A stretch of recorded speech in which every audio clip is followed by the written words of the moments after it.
So let's begin by asking you, what were the circumstances of your involvement in the cult? I had just started college, and a gal who was in 3 of my 4 main courses invited me to a Bible study group nearby with college guys and free food, all of which at that age was quite alluring. And nobody in 1973, very few, knew anything about cults, how they operated, what their strategies were for recruiting young people, taking them away from their families, and basically turning them into slaves. Nobody knew then. And I was a young person, alive and vital, seeking, wanted to know more about religion and finding my faith. So the idea of a Bible study with fellow college students, especially those who went to my school, I think one of the big reasons that I got recruited to that particular group is that these young single boys that were part of the meeting were from MIT. My grandfather had gone there, and my older brother went there, and of course, for that institution. So why wouldn't I trust these people? Little did I know that part of their techniques involved some form of self-hypnosis. So my capacity for choice faded with all of this association. So I think that those were my main reasons: peers, boys, and at that age being a seeker. Yeah. Can you speak about your experiences in the group? I was in for a very long time. I know there are people who've been in for decades, but 7.5 years was more than enough time. And as my father pointed out, taking away 7 years at that time of a person's life is really huge. And as the years have gone by, and I've worked so hard to build a career, a family, a life, to heal my soul, my mind, my body, I've come to appreciate how very sage his words were. Of course, there are people who get recruited in their elder years, but that's very different than losing that in your teens and 20s. The group was fairly well organized in its recruitment structure. You would go to these meetings, they would pressure you to take a Bible class. Who doesn't want to take a Bible class? And then it was in the Bible class that the actual techniques of manipulation occurred. In fact, I remember totally trancing out during one entire 3-hour evening. So powerful and so susceptible had I become with these techniques, especially the more time I spent with these people and in this class. After the class, there are other venues you can choose to continue to stay involved. They're very good at reinforcing that connection. So I then left the area for a 1-year program to recruit others, to move this phenomenal answer to life's problems to the rest of the world. Though I'll always remember how odd it was driving through the poorest parts of Appalachia and realizing people were barely making it for food and heat, and how were they going to come up with $75 or whatever it was for this Bible class, and one doesn't ask those questions. So it's funny, the things that you remember all these years later. And after the 1-year program was a 3-year program for those who want to really give it their all. So I went into the Wake Corps, which is the very top echelon of recruits, used that program, and successfully completed the program. In fact, I was, at the time when I was deprogrammed, I was the only one who had completed that program in that group and been successfully deprogrammed. So I led a lot of fellowships, evening programs in local homes, and ran Bible classes. Part of the 3-year program included survival training, gun training. No, I didn't put it together that this seemed an odd combination for a Bible study group, because one, after a while, just stops all questions. But they kept us very active, and there was always something to do. Plus, we were slave labor, so or certainly unpaid labor. So there's always something to do in running all these facilities and meals and programs. So very busy, not a lot of sleep.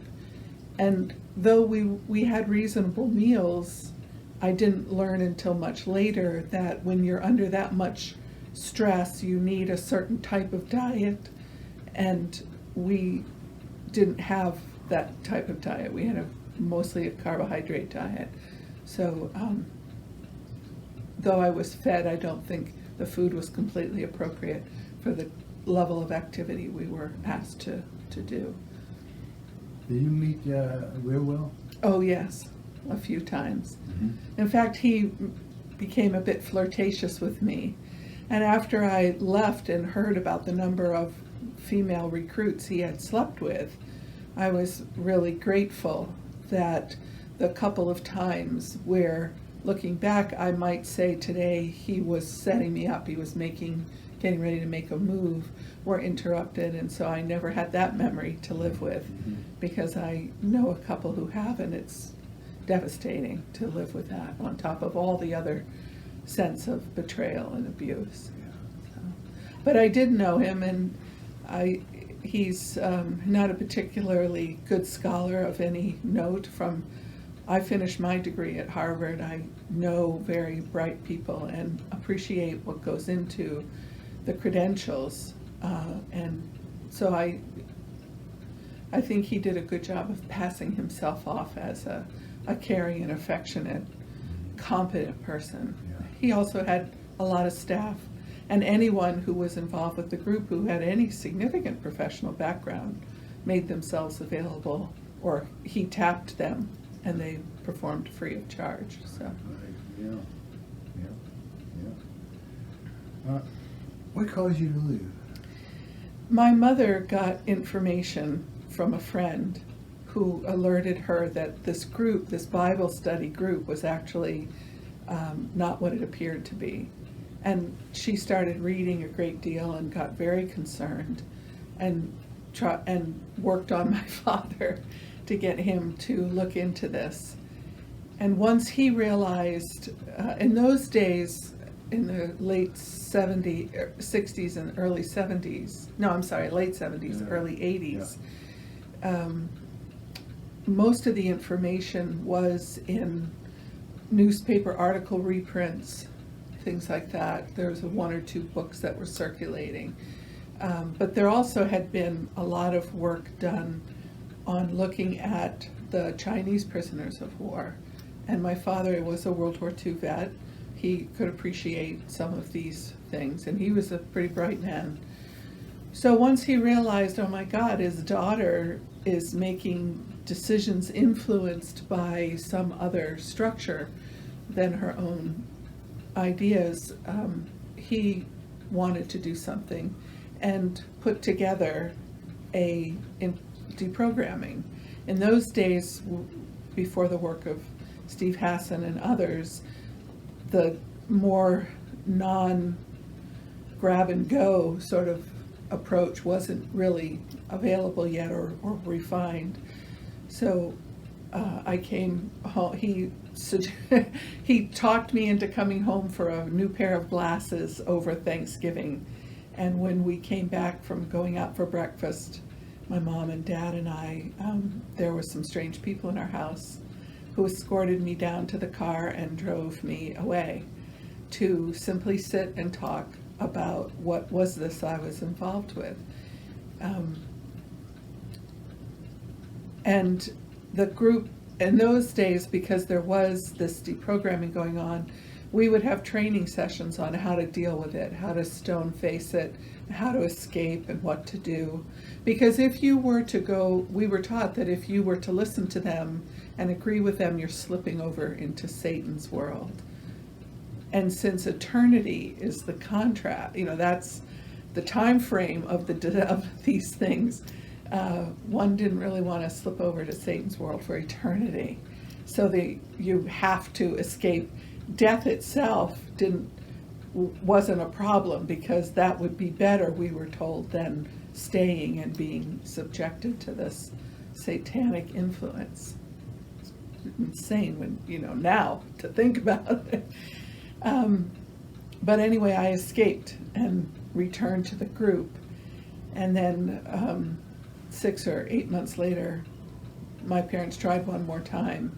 And by that point, enough had happened and enough doubts had started to creep in to crack the shell of denial and just non-thinking, that the second time they were able to reach me. I think I knew also on some level that if they didn't reach me, I probably would end up walking in front of a truck or something, because there were so many conflicts and you weren't allowed to process them.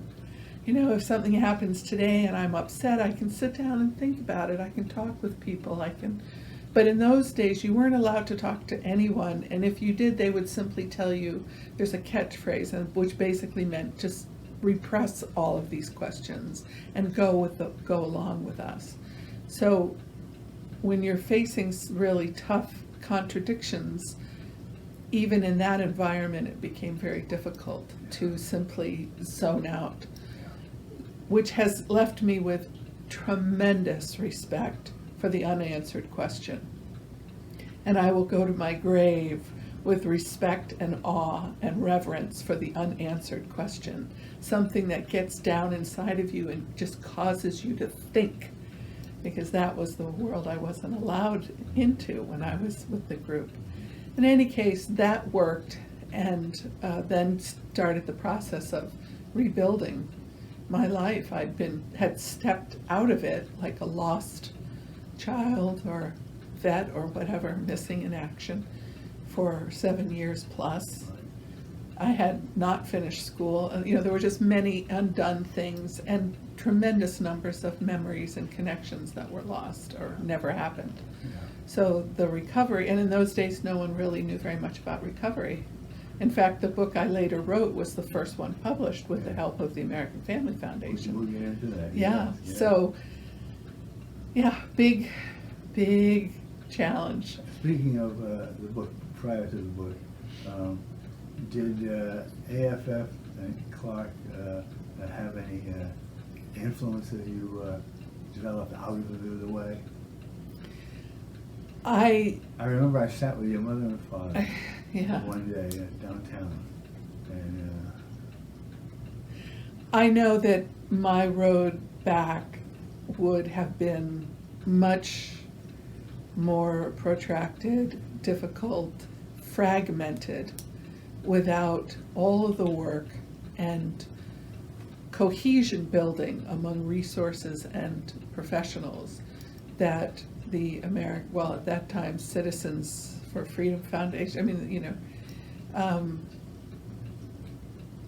the work that AFF has done, continues to do, is no one else is doing it. And to their credit, they are not standing atop the mountain saying, look at us. They are collaborating worldwide with the best talent available, professionally, academically, in every way. And I can't imagine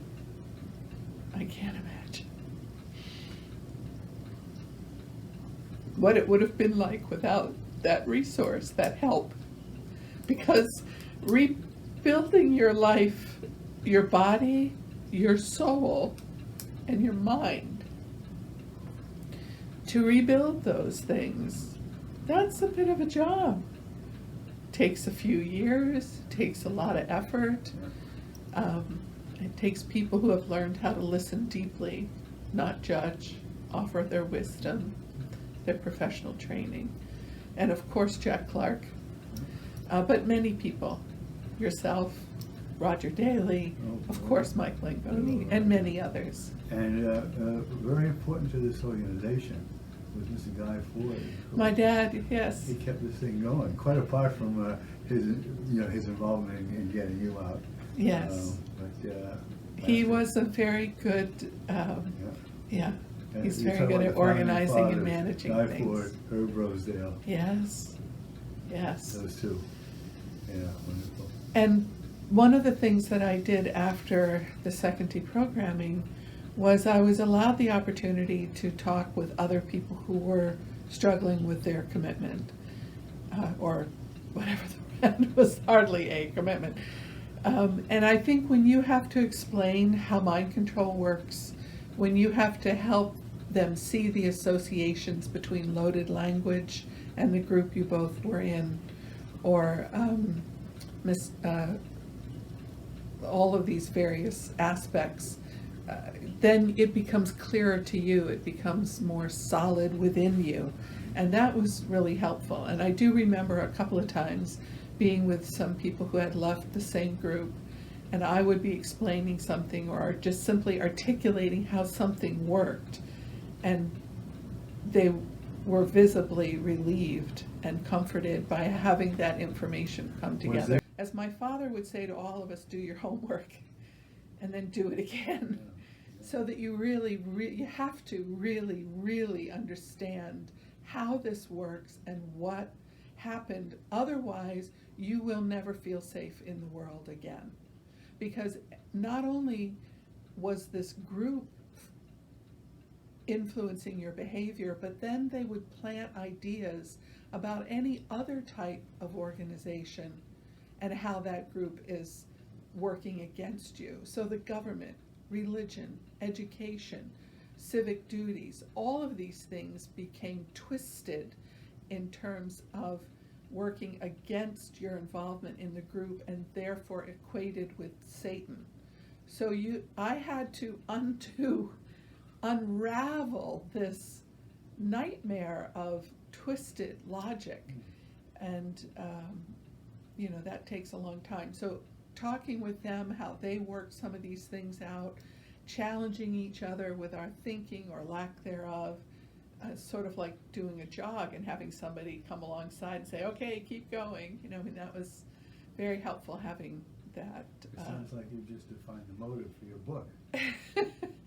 Well, over the years, I started writing down, one of the things I was trying to figure out, how do I find my way in the world again? When everything about the world has been set up to frighten you and draw you inward, how do you put a stake in the ground and move outward and onward with your life? And when power has been so authoritarian and used against you, how do you make peace with power? And if you don't have peace with power, how do you live your life? How can you be in any relationship? So as I kept wrestling with all these things, at the time there was a need for the New England director of the ex-cult network needed a replacement. That person was stepping down.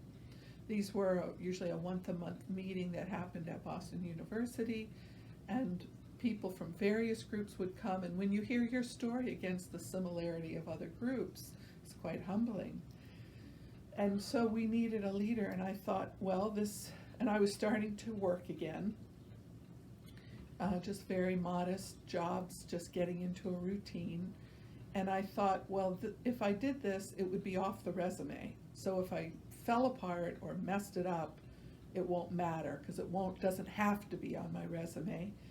And I will learn how to have power in a respectful and honest way, because I will be responsible for and motivating and running this group. So that I did for about 3 or 4 years. We had a really wonderful group. It was a marvelous experience for me. And I learned what I think some professionals are still trying to learn, that you can be powerful without being authoritarian, that you can be collaborative and consensus building in the process of managing a group. So I was ahead of my time and didn't even know it. I was just trying to find my way, out of this total fragmentation of a being. Yeah. So AFF, ex-members, some routine, not too challenging in terms of work, and then slowly taking on what you want and learning how to do it. I think that was the progress of the next few years. You are terribly articulate. Well, I had to become very articulate. It's wonderful. It's quite wonderful, really. Yeah. It's terrifying to live inside yourself when this has happened to you. In fact, one time I was walking to my job and I had the second deprogramming. I was picked up in a van, and somehow I had the association of van and being kidnapped. And the van was standing, so the engine was running. And I'm walking up to the van. This is in my hometown. It's the middle of the day, and I'm walking up to this van. I can hear the engine. And I just stopped. And I just listened inside, and I realized I can't walk past this van. Now, I could have, wasted a lot of time and energy saying, oh, woe is me. But I remember a conversation, something like, something happened to you, Wendy. It's not, my father was really good about that. He said, it's not your fault. So I said, this is what's happened, and it's a road to recovery. So you don't have to walk past this van. How are you going to handle the situation? I walked like 3 blocks around this van and went to work. And I walked away from that moment just feeling grateful that there was a way to overcome these burn marks, if you will, and still move on and still have a life. And that was really the only time that happened so powerfully, but it was very, very humbling. And I think when humility helps the process of healing. In your experience so far, do you think that the helping professionals get it now? Well, I haven't really talked with any helping professionals, probably in 20 years. It has been a long time. I think it's very hard for anyone. Well, I remember when I was speaking at BU one time, because I did a lot of speaking after I came out. I was interviewed quite a bit, even by the US government. I guess because I'm articulate, I don't know. But I remember saying to these college students, if you think this can never happen to you, then you don't really understand yet how it works. And I have goosebumps. So I think, and I realized that for people to grasp what mind control is, requires tremendous strength and humility, because you are forced to realize how vulnerable the human condition can be under certain circumstances. What's important to realize is that you can affect those circumstances. If you know that, you can avoid the constellation of those circumstances. So not learning is not the answer. Telling yourself it isn't. In fact, one of my siblings to this day still refuses to believe that it was mind control, because I think it's too threatening, too frightening for him to realize this did and could happen. Yeah. Especially when you're very strong and very smart, and when you believe that your smartness is what makes you safe. So it's a lot to ask of someone to understand it, and I think it may be, if some of the professionals haven't got it yet, I don't know if it's so much a reflection on them as maybe we need a better way to deliver the message. But I can't really answer how well people are getting it. Sure. these days. It seems like people are waking up a little bit, but these things come and go, so, Right, you you know. have a better sense of that. Yeah, Yes, yeah. yes. It's a little exhausting to realize that all the work we did 20 years ago to educate is not enough. We have to keep going. Yeah, it's so interesting, yes, it's like anti-Semitism. Yes, every generation you need to teach it again. Yeah. And if you don't think you do, you're gonna set yourself up for a problem. In fact, I'm concerned with some of the issues in our world today that we may be looking at another surge of cult activity, and with social networking, it could be a lot worse. So we need to keep up the I'm work. glad you brought that up. The social networking is Yeah. a really great medium.